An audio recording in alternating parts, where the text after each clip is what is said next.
오늘 함께 큐티할 본문 누가복음 8장 26절에서 39절까지의 말씀입니다. 그들이 갈릴리 맞은편 거라사인의 땅에 이르러 예수께서 육지에 내리심에 그 도시 사람으로서 귀신 들린 자 하나가 예수를 만나니 그 사람은 오래 옷을 입지 아니하며 집에 거하지도 아니하고 무덤 사이에 거하는 자라. 예수를 보고 부르짖으며 그 앞에 엎드려 큰 소리로 불러 이르되 지극히 높으신 하나님의 아들 예수여, 당신이 나와 무슨 상관이 있나이까? 당신께 구하노니 나를 괴롭게 하지 마옵소서 하니, 이는 예수께서 이미 더러운 귀신을 명하사 그 사람에게서 나오라 하셨음이라. 귀신이 가끔 그 사람을 붙잡음으로 그를 쇠사슬과 고랑에 매어 지켰으되 그 맨 것을 끊고 귀신에게 몰려 광야로 나갔더라. 예수께서 내 이름이 무엇이냐 물으신즉 이르되 군대라 하니, 이는 많은 귀신이 들렸음이라. 무적행으로 들어가라 하지 마시기를 간구하더니 마침 그곳에 많은 돼지떼가 산에서 먹고 있는지라. 귀신들이 그 돼지에게로 들어가게 허락하심을 간구하니 이에 허락하시니 귀신들이 그 사람에게서 나와 돼지에게로 들어가니 그때가 비탈로 내리다라 호수에 들어가 몰사하거늘. 치던 자들이 그 이루어진 일을 보고 도망하여 성내와 마을에 알리니, 사람들이 그 이루어진 일을 보러 나와서 예수께 이르러 귀신 나간 사람이 옷을 입고 정신이 온전하여 예수의 발치에 앉아 있는 것을 보고 두려워하거늘. 귀신 들렸던 자가 어떻게 구원받았는지를 본 자들이 그들에게 이르매 거라사인의 땅 근방 모든 백성이 크게 두려워하여 예수께 떠나가시기를 구하더라. 예수께서 배에 올라 돌아가실새 귀신 나간 사람이 함께 있기를 구하였으나 예수께서 그를 보내시며 이르시되 집으로 돌아가 하나님이 내게 어떻게 큰 일을 행하셨는지를 말하라 하시니, 그가 가서 예수께서 자기에게 어떻게 큰 일을 행하셨는지를 온 성내에 전파하니라. 아멘. 오늘 본문은 어제 본문에 이어 예수님이 누구신지 밝히 드러내줍니다. 그리고 그 예수님에 대한 사람들의 각기 다른 반응을 보여주는데요. 본문을 통해 그 내용을 살펴보도록 하겠습니다. 어제 본문에서 예수님은 제자들을 배에 태우고 풍랑이 부는 호수를 가로질러 가셨습니다. 그 이유는 오늘 본문에 나오는 거라사인의 땅에 하나님 나라의 복음을 전하기 위해서였습니다. 이것은 굉장히 큰 의미를 갖고 있습니다. 왜냐하면 예수님께서 직접 이방인의 지역에 들어가셔서 하나님 나라를 전하시기 때문입니다. 26절 말씀입니다. 그들이 갈릴리 맞은편 거라사인의 땅에 이르러, 그리고 그 땅에 있는 수많은 사람들 중에서 특히 한 사람을 자유케 하시고자 친히 이곳을 방문하셨습니다.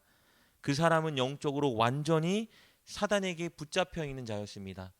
이사야 61장 1절에 기록된 억눌린 자이며 포로된 자였습니다. 27절 말씀입니다. 예수께서 육지에 내리심에 그 도시 사람으로서 귀신 들린 자 하나가 예수를 만나니 그 사람은 오래 옷을 입지 아니하며 집에 거하지도 아니하고 무덤 사이에 거하는 자라. 이 사람은 귀신에게 사로잡혀서 옷을 입지도 아니하고 도시와 집에서 나와 무덤 사이에 거하고 있는 사람이었습니다. 29절을 보면 이 사람은 제어가 불가능한 사람이라는 걸 알 수 있습니다. 그렇다면 마을 사람들 모두가 이 사람에 대해 알고 있었겠죠. 동네의 소문이 자자했을 거예요. 그는 모든 사람들이 피하고 배척하는 소외된 자가 되었습니다. 누가복음에서 말하는 가난한 자였고 억눌리고 포로된 자였습니다. 그런 그를 예수님께서 광풍과 파도를 가로질러 만나러 찾아오신 겁니다. 예수님이 마침내 그 마을에 도착하셔서 그 사람과 마주하자 그 사람이 이렇게 외칩니다. 아니, 그 사람 안에 있는 악한 영, 즉 귀신이 이렇게 소리 지르며 간청합니다. 28절 말씀입니다. 예수를 보고 부르짖으며 그 앞에 엎드려 큰 소리를 불러 이르되 지극히 높으신 하나님의 아들 예수여, 당신이 나와 무슨 상관이 있나이까? 당신께 구하노니 나를 괴롭게 하지 마옵소서 하니. 악한 귀신은 예수님이 누구신지 분명히 알고 있었습니다. 지극히 높으신 하나님의 아들, 즉 메시아이자 하나님이신 것을 알고 있었습니다. 자신이 상대할 수 없는 하나님, 자신보다 훨씬 권세가 높으신 하나님인 것을 알고 있었습니다. 그래서 이렇게 간청했죠. 나를 괴롭게 하지 마옵소서. 이 간청은요, 자신이 숙주로 삼아 거주하며 괴롭히는 이 사람에게서 계속 거하게 해달라는 간청입니다. 나를 내버려 두세요라는 간청이겠죠. 그러나 예수님은 간구하고 있는 이 귀신에게 이 귀신의 이름을 묻습니다. 여러분, 누군가의 이름을 알고 부른다는 것은요, 그 이름을 알고 부르는 자가 더 큰 힘과 권세를 가지고 있다는 것을 의미합니다. 30절 말씀입니다. 예수께서 내 이름이 무엇이냐 물으신즉 이르되 군대라 하니 이는 많은 귀신이 들렸음이라. 결국 귀신은 예수님께 자신의 이름을 밝힙니다. 귀신이 예수님께 자신의 이름을 알렸다는 것은요, 그가 스스로 예수님의 권세 앞에 굴복해야 한다는 것을 시인한 것입니다. 그렇다면 29절에 기록된 것처럼 예수님께서 귀신에게 이미 그 사람에게 나아가라고 명령하셨기 때문에 이제 귀신이 해야 하는 일은 그 사람에게서 속히 나아가는 것입니다. 29절 말씀입니다.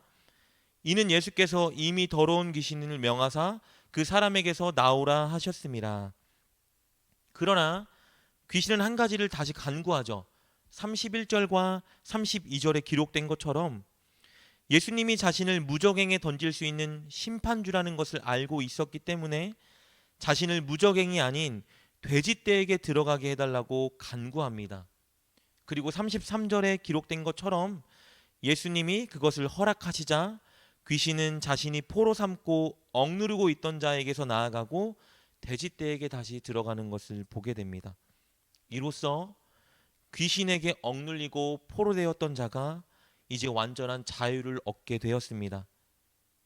이 광경을 목격한 돼지떼를 치던 자가 마을 사람들에게 속히 가서 이 소식을 전합니다.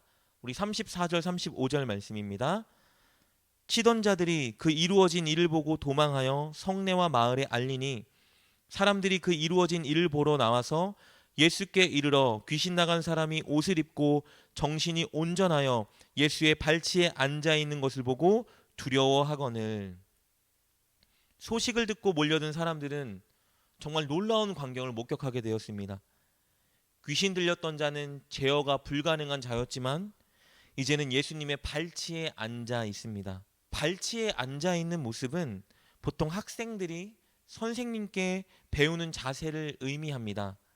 그는 예수님께 배우고 예수님을 따르고자 예수님의 발치에 앉아 있었던 것이죠. 그는 발가벗었던 자였으나 이제는 옷을 입고 있습니다.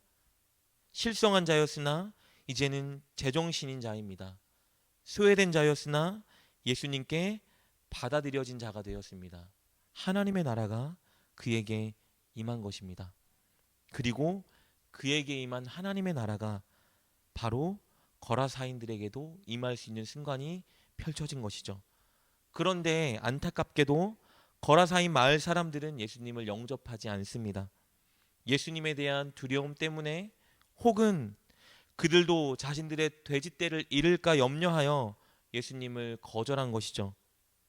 예수님이 이방 땅에 풍랑과 파도를 헤치고 하나님의 나라를 가져오셨지만 그들이 거부한 거예요. 37절 말씀입니다.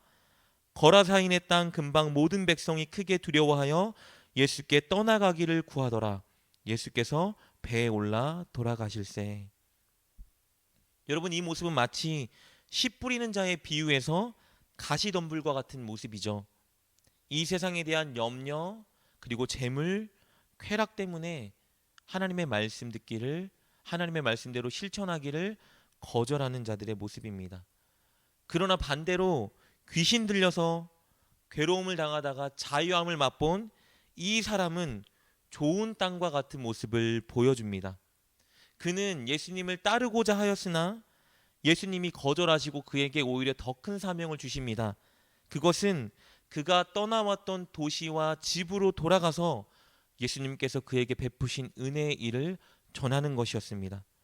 그리고 그는 예수님께서 명령하신 그대로 예수님을 증거합니다.